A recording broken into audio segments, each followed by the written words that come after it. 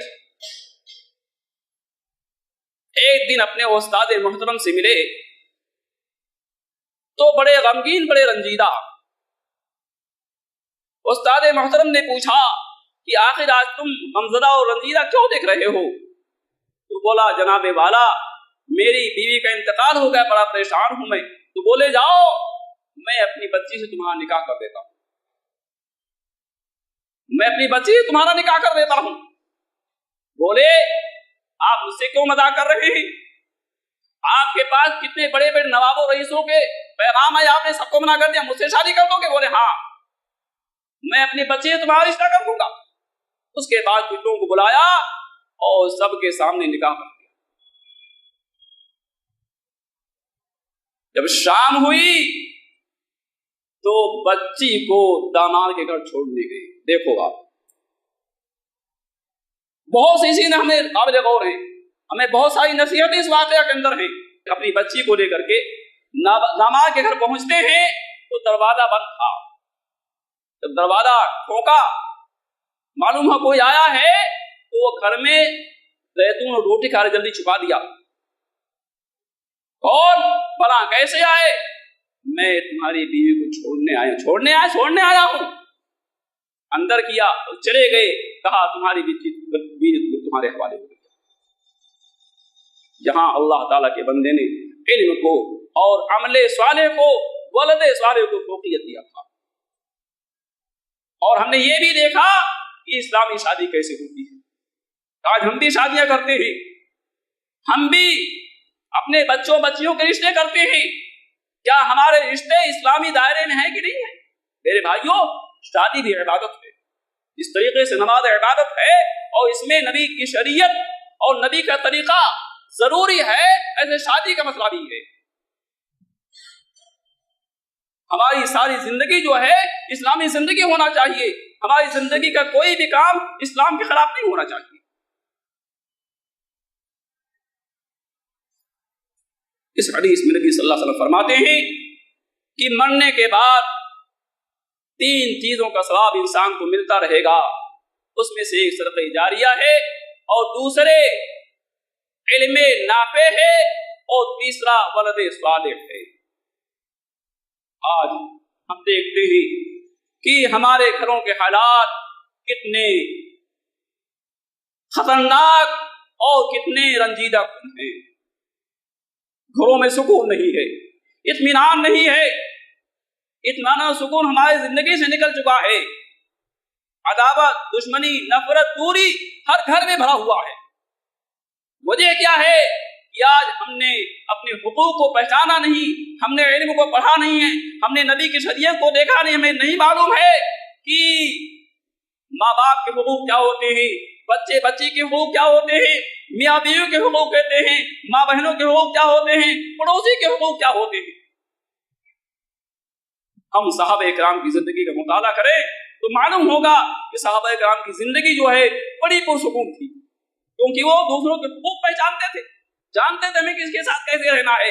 آپ جو ہے نبی صلی اللہ علیہ وسلم کے مرنے کے بعد کے واقعات دیکھو، میں آپ کو بتلاتا ہوں میرے بھائیوں۔ آج ہم ہیں کہ ہم بحث و معاہدہ کرتے ہیں، لڑتے مرتے ہیں، گالیاں بکتے ہیں، دوسرے دشمن ہو جائے دور ہو جاتے ہیں۔ ہم صحابہ کرام کی زندگی دیکھ رہے ہیں۔ آپ کے انتقال کے بعد